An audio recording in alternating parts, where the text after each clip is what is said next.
राम राम भाई, कैसे हैं आप सब? आई होप आप लोग जहां भी होंगे मस्त होंगे, स्वस्थ होंगे, बुलंद होंगे। तो चलिए एक बार फिर से आप सभी का एआर गुरुकुल के डिजिटल प्लेटफॉर्म स्वागत है, वेलकम है, अभिनंदन है।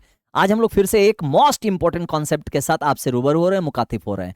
तो देखिए आज का कॉन्सेप्ट क्या है। आज का कॉन्सेप्ट हमारा क्या है? सरकम सेंटर। यानी अगर हम सरकम सेंटर की बात करते हैं तो आपको पता होगा कि किसी भी ट्रेंगल का जो साइड परपेंडिकुलर बाइसेक्टर होता है ना, वो जिस पॉइंट पे मिलता है ना, उसी को हम लोग क्या बोलते हैं? सरकम सेंटर, है ना।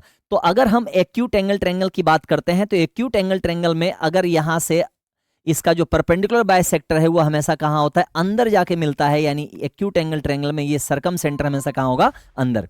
लेकिन अगर हम बात करते हैं किसमें, तो अगर बात करते हैं राइट एंगल ट्रेंगल में, तो ये हमेशा आपका कहां मिलता है? तो ये हमेशा आपका मिलता है कहां? ये आपका मिलता है हाइपोटेनियस के बिल्कुल मिड पॉइंट पे, है ना। इसीलिए इसका जो है फॉर्मूला हमारा क्या होता है? एच अपॉन क्या होता है? 2 होता है। बात समझ में आ रही है।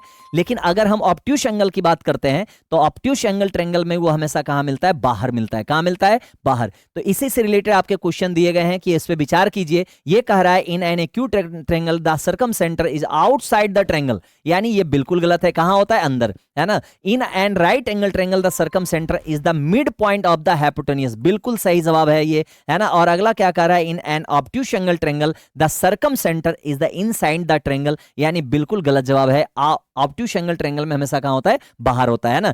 तो ये बहुत इंपॉर्टेंट इंफॉर्मेशन है, इसको अपने जहन में उतार लीजिए, दिल में उतार लीजिए, ताकि जाने का कोई गुंजाइश ना हो। और ऐसे ही छोटे छोटे वीडियो देखने के लिए चैनल को सब्सक्राइब कर दीजिए, लाइक कर दीजिए। मिलते रहेंगे इसी तरह से हम लोग, तब तक के लिए जय हिंद।